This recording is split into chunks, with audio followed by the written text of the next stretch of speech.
Captain Jake Morrison stood on the bridge of his ship and watched the sky above Earth change forever. The stars that had been steady points of light for millions of years now moved in ways that made no sense. Something huge was coming out of empty space right above their planet. The thing was so big that it blocked out whole sections of stars as it appeared. Jake had seen many strange things in his 20 years of flying between Earth and the Moon, but nothing like this. The communications officer turned to Jake with wide eyes.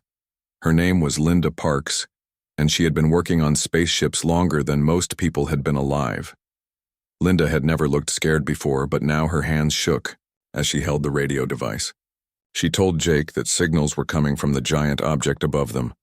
The signals were not like anything humans had ever heard before. They carried voices that spoke in perfect English, but the voices did not sound human at all. Admiral Lisa Clark was sitting in her office on Luna Station when the first message came through. Luna Station was the biggest human base away from Earth, and Lisa was the person in charge of keeping Earth safe from dangers that might come from space. She had been doing this job for 15 years, and had always wondered if humans would ever meet creatures from other worlds. Now she knew the answer, and it was not what she had hoped for. The voice that came through the radio was deep and cold. It spoke slowly, like someone talking to a small child who could not understand big words. The voice said that it came from something called the Zephyrian Empire. The empire ruled over 700 different worlds scattered across the galaxy. Each world had billions of creatures living on it, and all of them served the empire without question. Now the empire had come to Earth. The message was simple and clear. Earth had been chosen to join the empire. Humans would become servants just like all the other creatures on all the other worlds. The voice explained that humans had no choice in this matter. The empire was too strong and too smart for humans to fight against. The best thing humans could do was to give up right away and accept their new place as servants. Dr. Helen Carter was in her lab at the United Nations building when every screen in the world turned on at the same time. Helen studied alien life, even though no aliens had ever been found before. She had spent her whole career preparing for the day when humans might meet creatures from other worlds. She had read every book and learned every language and tried to imagine what aliens might be like. But nothing had prepared her for what she saw on the screen that day. The creature that appeared was taller than any human and had 4 arms instead of 2. Its skin looked like it was made of crystal, and light seemed to shine through it from inside. The creature had no hair, and its eyes were black holes that seemed to look right through the screen at everyone watching. When it spoke, its voice was the same cold voice that had talked to Admiral Clark. The creature told humans that it had been watching Earth for a long time. It knew everything about human ships and human weapons and human technology. It said that humans were like babies who had just learned to walk. Human ships moved between planets so slowly that they were almost standing still. Human weapons were nothing more than chemical explosives that could barely scratch the paint on Empire ships. Humans had not even learned how to talk to each other across the galaxy without help from Empire technology. The creature laughed, and the sound came out of every speaker on Earth at the same time. It was not a happy laugh, but a cruel one that made people feel small and helpless. The creature said that humans reminded it of insects that crawled around on the ground, never knowing that giants walked above them. The Empire had met thousands of different species during its long history, and humans were among the weakest and most primitive it had ever seen. But the Empire was not without mercy. If humans agreed to serve willingly, then they would be allowed to live. They would work in Empire factories and Empire mines and Empire farms. They would help build more ships for the Empire fleet and grow food for Empire soldiers. Human children would be taught Empire languages and Empire ways. In a few generations, humans would forget that they had ever been free and would be grateful for the chance to serve. The creature explained what would happen if humans refused this generous offer. The Empire had destroyed many worlds before.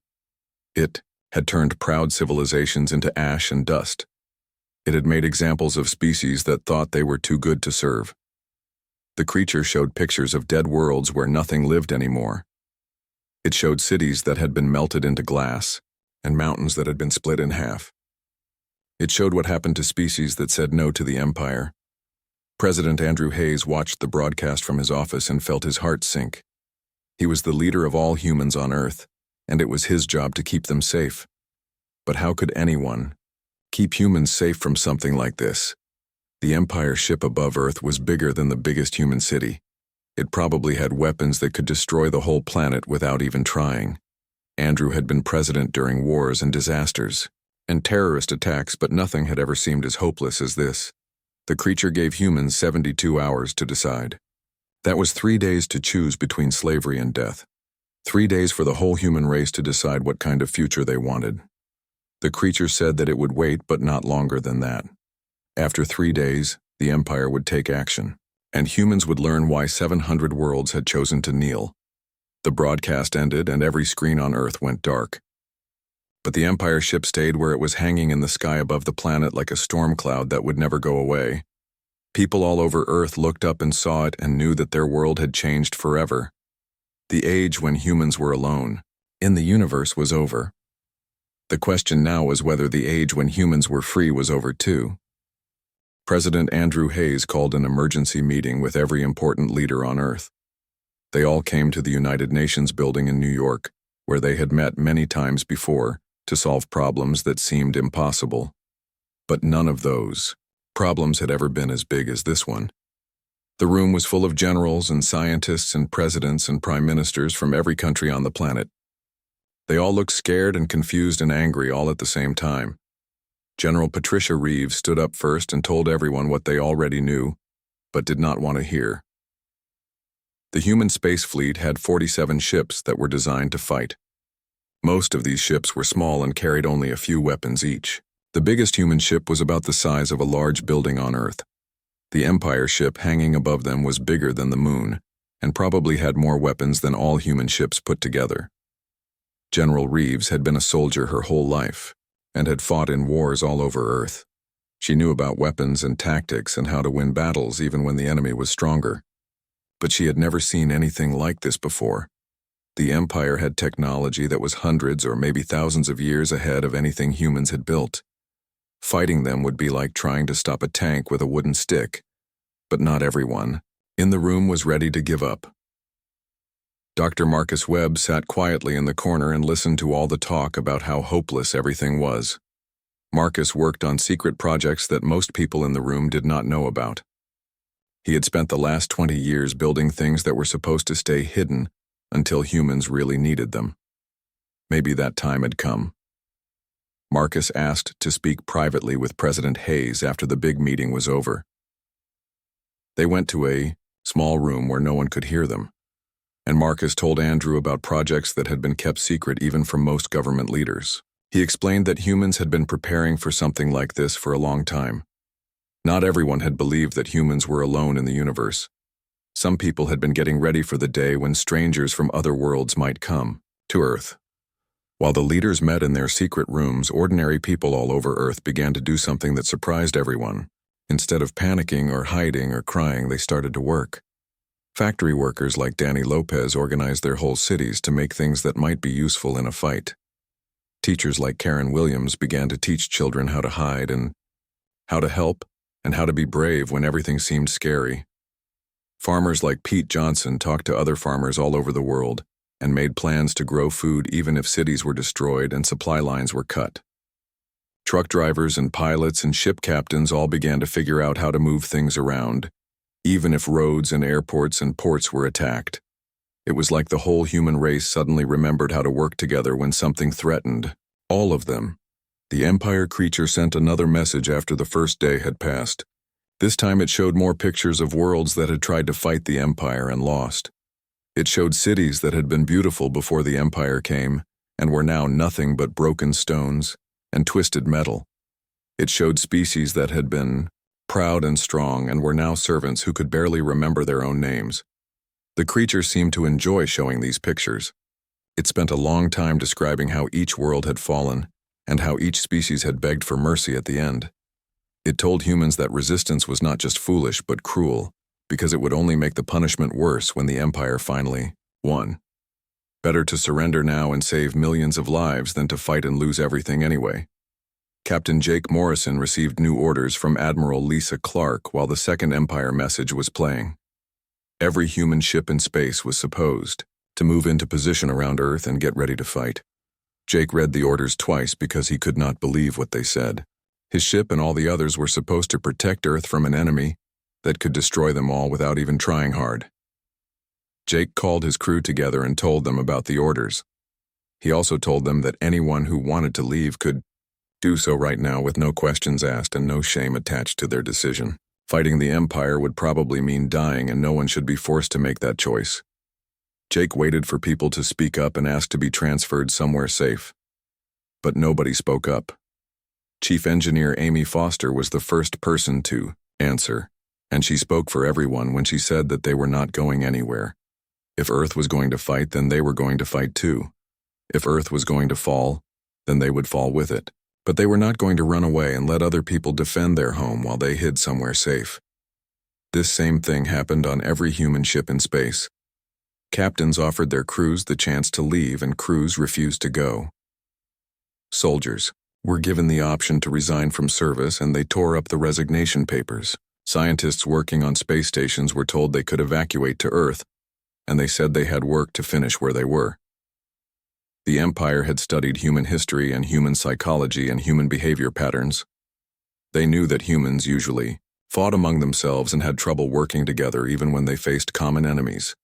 The Empire expected humans to panic and argue and blame each other for the situation they were in. They expected human leaders to offer to surrender in exchange for special treatment for themselves and their families. But that was not what happened. Instead of falling apart, humans began to come together in ways that surprised even themselves. Countries that had been enemies for decades began to share weapons and information and plans. Rich people gave money to help build defenses, and poor people volunteered to work for free. Old people who could not fight began to teach young people everything they knew about survival and resistance. The second day passed, and still no human leader had contacted the Empire to discuss surrender terms. The Empire creature sent a third message that was shorter and angrier than the first two. It said that human stubbornness was beginning to annoy the Empire. Humans had one more day to make the smart choice. After that, the Empire would stop being patient and start being violent. President Hayes spent the second night walking around Washington and talking to people on the streets. He wanted to know what ordinary citizens thought about the choice their world was facing. He expected to find people who were scared and wanted their government to surrender to save their lives. Instead, he found people who were scared but angry, too. They were angry that strangers from space thought they could just take over Earth without a fight. An old woman named Betty Collins told the president that she had lived through 3 wars and a dozen disasters, and she was not about to start taking orders from crystal-skinned monsters now.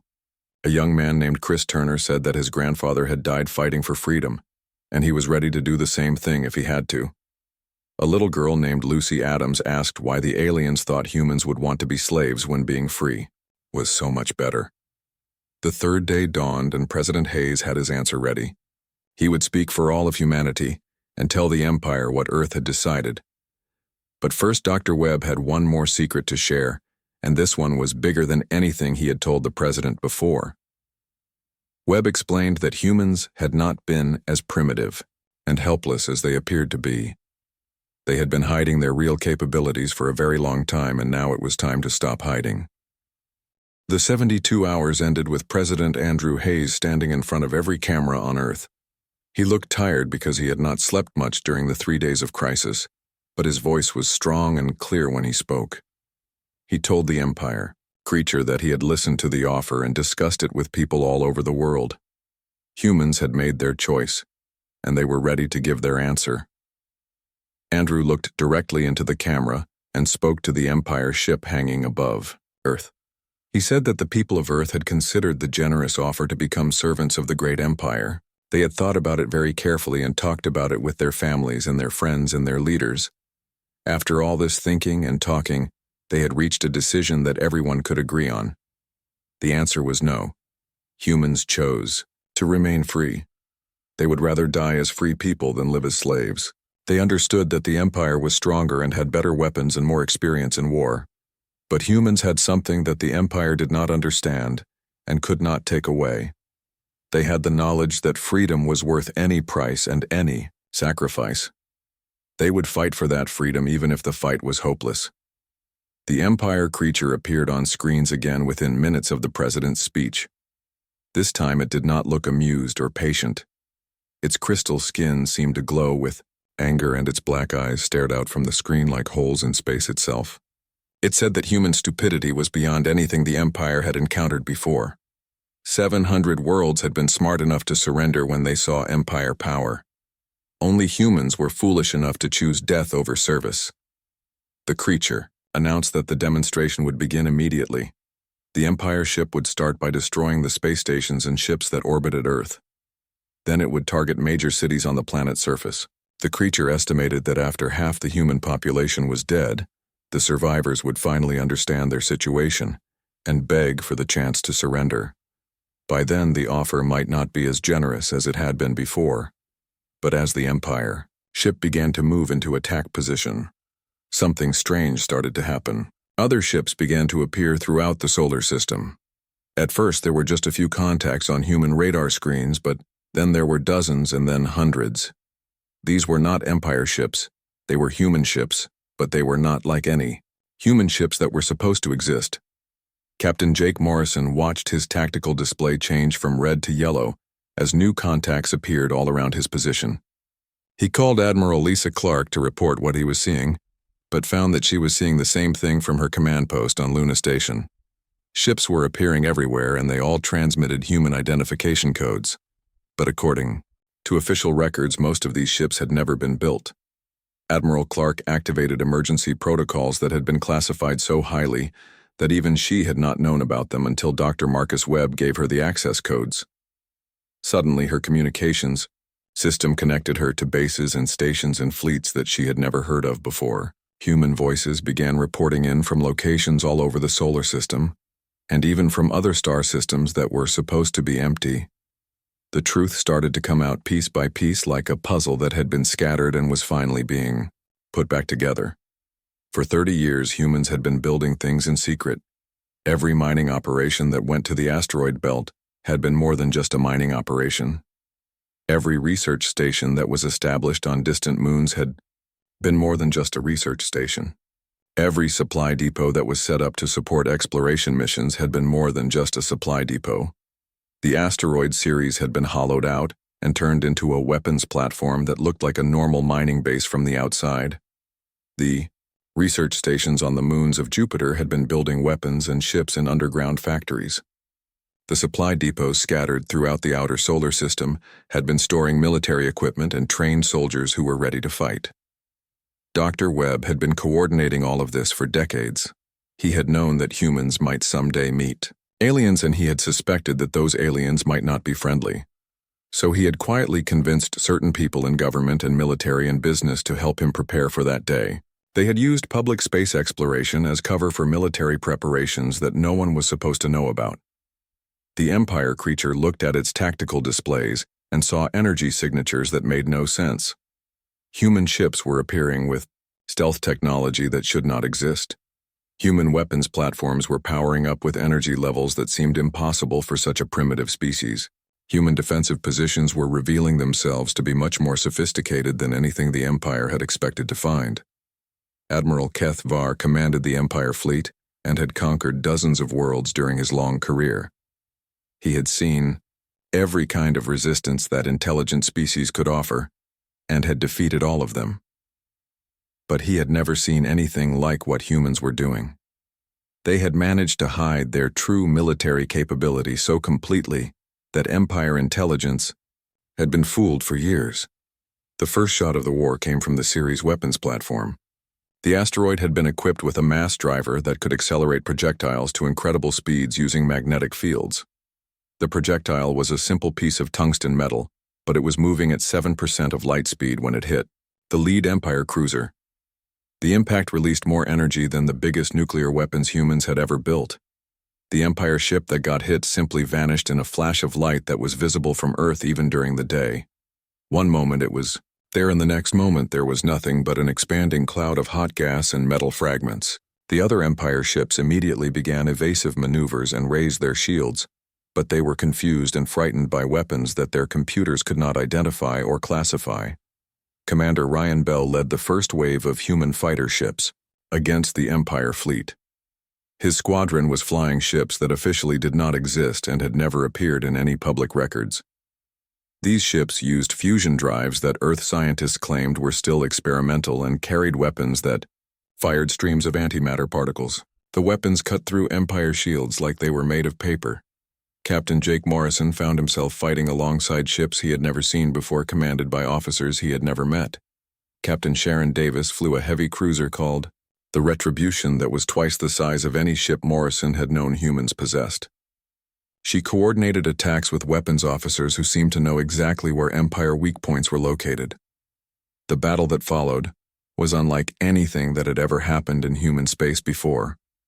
Empire ships were bigger and more heavily armored than human ships, but they had been designed to fight enemies that followed predictable patterns of technological development. Humans had skipped entire stages of normal military evolution and built weapons that Empire computers had no data about. Human ships could appear and disappear using stealth systems that bent light around them. Human weapons could strike from distances that should have been impossible to aim accurately across. Human defensive positions turned out to be elaborate traps that had been planned for years and were designed specifically to fight enemies who thought they were invincible.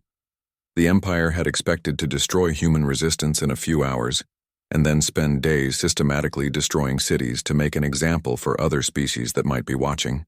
Instead, they found themselves in a real war against an enemy that seemed to know their tactics better than they knew them themselves. Every time Empire ships tried a standard attack pattern, humans were already in position to counter it. Admiral Kethvar realized that Empire intelligence had made a terrible mistake. Humans were not primitive insects crawling around on the ground. They were hunters who had been pretending to be prey until the perfect moment to strike. They had been planning this fight for decades while the Empire had been assuming victory would be automatic and easy. The battle continued for 18 hours without pause. Empire numerical superiority meant nothing when human ships could attack from unexpected directions and then vanish before return fire could be aimed at them. Empire technological advantages were worthless when human weapons used principles that Empire science did not understand and could not counter effectively. Admiral Kethvar stared at his battle displays and tried to understand what was happening to his fleet. In 6 hours of fighting, he had lost more ships than the Empire usually lost in 6 months of conquest. Human weapons were destroying Empire vessels faster than his damage control teams could even count the losses. Ships that had conquered entire star systems were being cut apart by enemies they could barely detect. The Empire had detailed files on human technology and human capabilities. Those files said that humans used chemical rockets to move between planets and chemical explosives to damage enemy targets. The files said that human ships were slow and clumsy and carried weapons that could barely scratch Empire armor plating. But the files were completely wrong about everything. Commander Ryan Bell pulled his fighter squadron into formation after destroying their 5th Empire cruiser of the day. His ships moved through space like dancers performing a routine they had practiced for years. They used gravity wells and magnetic fields and solar radiation to hide their movements and confuse Empire sensors.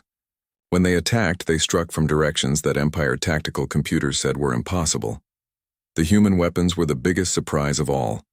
Instead of chemical explosives, humans were using antimatter streams and particle beams and energy weapons that seemed to ignore the laws of physics that the Empire understood.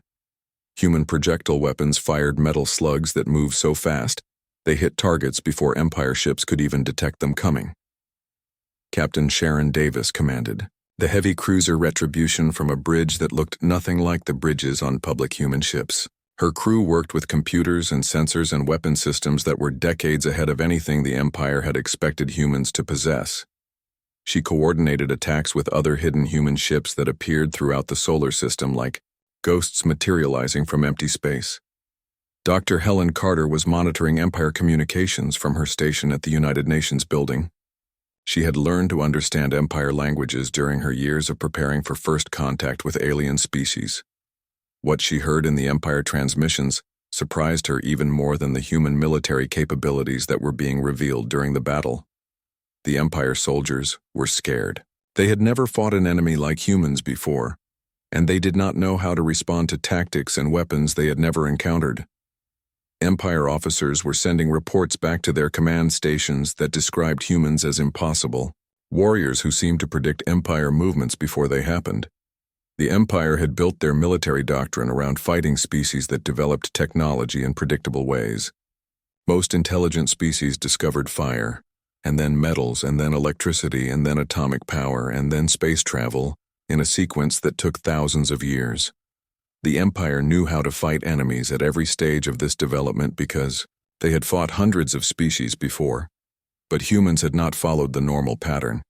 They had developed some technologies much faster than expected, while deliberately hiding their progress in other areas. They had built fusion power plants, while still using chemical rockets in public. They had created antimatter weapons while pretending that their most advanced explosives were still based on chemical reactions. Captain Jake Morrison coordinated with ships and commanders he had never heard of before but who seemed to know his capabilities better than he knew them himself. The hidden human fleet had been watching and studying the public human fleet for years. They knew the strengths and weaknesses of every ship and every officer in the official Earth Defense Forces. The coordination between hidden and public human forces was perfect, because it had been planned for decades. Every public ship captain had been given sealed orders that were only to be opened if Earth was attacked by aliens. Those orders contained communication codes and tactical plans and target assignments that turned the scattered human ships into a unified fleet that fought like a single organism. Admiral Lisa Clark found herself commanding not just the 47 ships of the official human fleet, but more than 300 vessels that had been hidden throughout the solar system. Some of these ships were larger and more powerful than anything she had thought humans could build. Others were small and fast and carried weapons that could destroy Empire ships 10 times their size. The asteroid belt became a killing field where Empire ships found themselves surrounded by weapons platforms that had been disguised as mining operations for 20 years. Every asteroid that the Empire approached turned out to be hollow and filled with missiles or energy weapons or mass drivers that fired projectiles at impossible speeds. The moons of Jupiter and Saturn revealed defense networks that had been built into their surfaces over decades of secret construction. What had appeared to be scientific research stations were actually military bases with underground factories and hidden launch sites. Empire ships that tried to retreat toward the outer solar system found themselves flying into carefully prepared ambush zones. Admiral Kethvar tried to rally his fleet by targeting Earth itself with the largest weapons his ships carried. If he could threaten the human homeworld directly, then perhaps the human ships would be forced to return to defensive positions where Empire numbers could make a difference. But when he fired at Earth, the attack was stopped by defensive systems that should not have existed. The moon turned out to be more than just a natural satellite. Human engineers had been building weapons and shield generators inside lunar mountain ranges for 30 years. When Empire energy beams struck toward Earth, they were absorbed and reflected by systems that had been hidden beneath the lunar surface, since before most of the Empire soldiers had been born. The Mars colonies revealed themselves to be military installations disguised as civilian settlements. The Red Planet launched swarms of automated defense drones that had been mass-produced in underground factories. These drones were small and fast and carried weapons that could penetrate Empire armor using focused energy beams. Empire tactical computers tried to analyze human weapons and found that they could not classify most of them according to any known categories. Human particle beams used principles that Empire science said were impossible. Human stealth technology made ships invisible to sensors that should have been able to detect anything made of matter. Human coordination systems allowed hundreds of ships to fight as if they shared a single mind. Dr. Marcus Webb watched the battle from his secret command center buried beneath the Rocky Mountains. This facility had been built over 20 years to coordinate the hidden human military forces that most people did not know existed. Webb had been preparing for this day since the first deep space sensors detected signs of alien activity in distant star systems. The preparation had required convincing thousands of people to work on projects they could never talk about publicly. Scientists had developed new weapons while pretending to work on peaceful research. Engineers had built hidden bases while officially constructing mining equipment. Soldiers had trained for combat against alien enemies while claiming to be testing equipment for asteroid mining operations. Commander Ryan Bell received new orders to pursue Empire ships that were trying to retreat from the solar system. His fighter squadron followed the fleeing enemies toward the outer planets where they discovered even more human surprises waiting. The Kuiper Belt contained hidden bases that had been monitoring space traffic for decades, while appearing to be unmanned scientific probes. The Empire forces that had seemed overwhelmingly powerful just hours before were now running for their lives from human weapons they could not understand or counter. Ships that had conquered entire civilizations were being destroyed by enemies they had dismissed as primitive insects. The proud Empire fleet was being defeated by the species they had planned to turn into slaves. Admiral Keth Var made one final attempt to salvage victory from the disaster his invasion had become. He ordered his remaining ships to concentrate all their firepower on destroying the Earth itself. If the Empire could not conquer the human homeworld, then at least they could make sure no other species would see what humans had accomplished here. But even this desperate attack failed when human ships appeared between the Empire fleet and Earth like a wall of metal and energy. The hidden human forces had been saving their most powerful ships for exactly this moment. These vessels were larger than anything in the public human fleet and carried weapons that made the Empire's best technology look like ancient relics. The final phase of the battle lasted only minutes. Empire ships that tried to approach Earth were destroyed before they could fire their weapons. Empire commanders who tried to coordinate attacks found that human ships seemed to know their plans before they made them. The invasion that was supposed to add another world to the Empire had become a complete disaster that would be remembered as the day the Empire learned that not all species could be conquered. Admiral Keth Var sent his final transmission to the human fleet as his damaged flagship prepared to retreat from Earth's solar system. His voice carried none of the confidence and arrogance that had marked Empire communications just days before. Instead, he sounded confused and frightened, like someone who had discovered that everything he thought he knew about the universe was wrong. The Admiral asked humans what kind of species they really were. Empire intelligence had studied Earth for months and had concluded that humans were one of the most primitive species the Empire had ever encountered. Their technology seemed centuries behind Empire standards, and their military forces appeared laughably weak.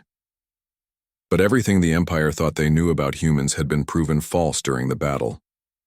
Keth Var explained that his people had conquered 700 worlds during their expansion across the galaxy. They had fought against species with energy weapons and force fields and faster-than-light travel. They had defeated enemies with advanced computers and artificial intelligence and nanotechnology. But they had never fought anyone like humans. Before, Captain Beth Turner commanded a deep space reconnaissance ship called Ghost Runner that had been hidden in the Centauri system for 15 years.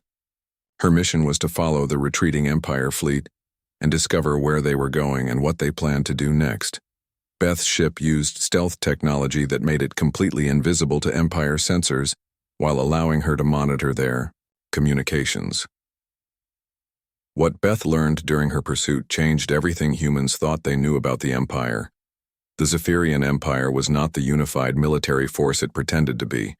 It was actually a collection of conquered species that had been forced to work together under Empire rule.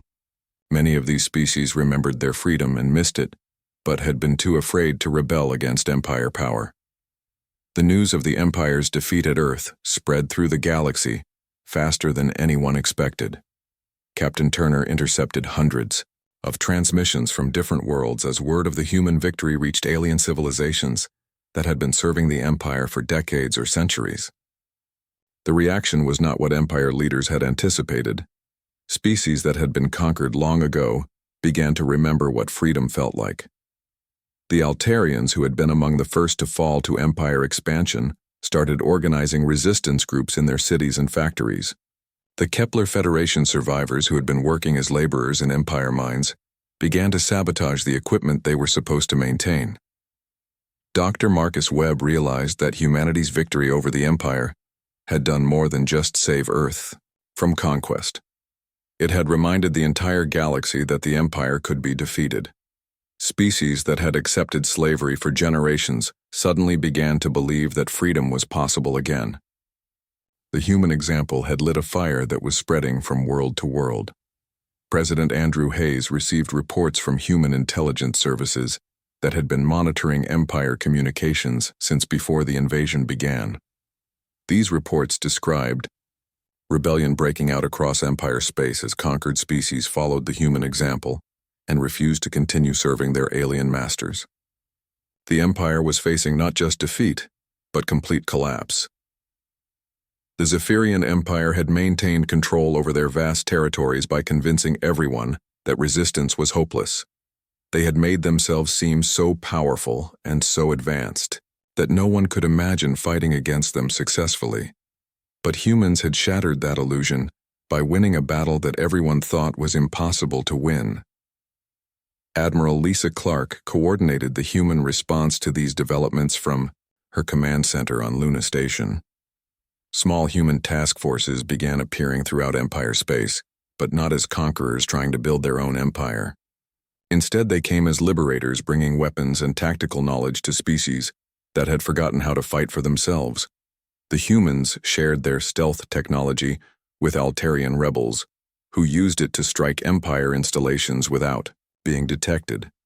They provided antimatter weapons to Kepler Federation resistance fighters who had been using primitive explosives against Empire armor. They taught coordination and communication techniques to dozens of species that had been fighting the Empire individually and losing.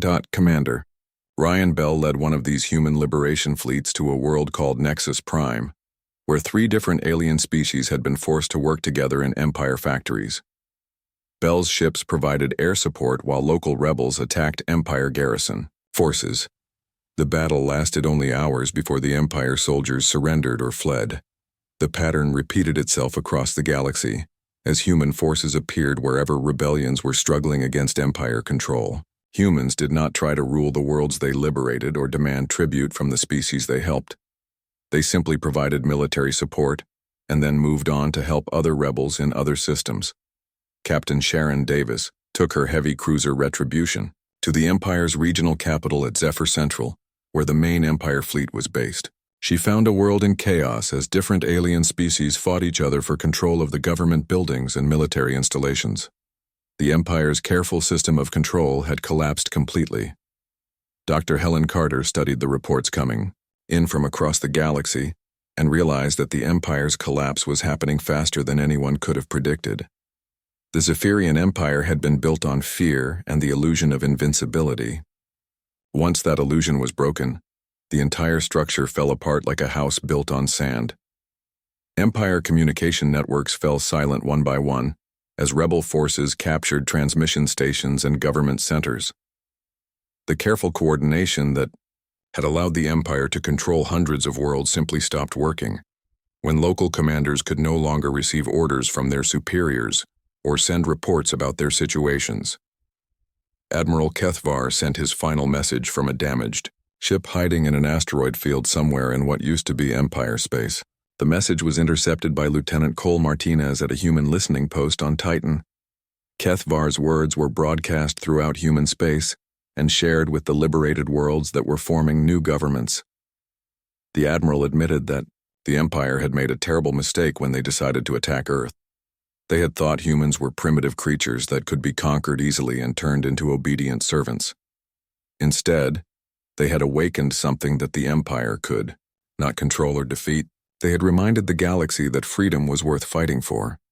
Kethvar explained that the Empire was dissolving not because human weapons had destroyed it, but because the human example had inspired everyone who had been living under Empire rule. The conquered species had rediscovered their desire for freedom and their willingness to fight for it. The Empire could not survive when its own subjects refused to obey. Within 6 months of the first Empire ship appearing above Earth, the DUI, Zephyrian Empire had ceased to exist as a political entity. Some former Empire worlds formed new alliances with each other, while others chose to remain independent. A few tried to build smaller empires of their own, but found that their neighbors were no longer willing to accept conquest as inevitable. Earth remained free, and humans took their place among the stars not as conquerors seeking to build their own empire, but as the species that had reminded everyone what freedom meant. They had been mocked as primitive insects by creatures who thought they ruled the galaxy. In the end, it was the Empire that fell silent while human voices could be heard on worlds scattered across hundreds of star systems. Admiral Lisa Clark made the final entry in her official log 6 months after the invasion began. She wrote that the mission had been accomplished and humanity had endured. Freedom was spreading throughout the galaxy, and species that had forgotten how to stand were learning to walk upright again. The Empire had mocked humanity and had paid the price for their arrogance. The galaxy was a different place now.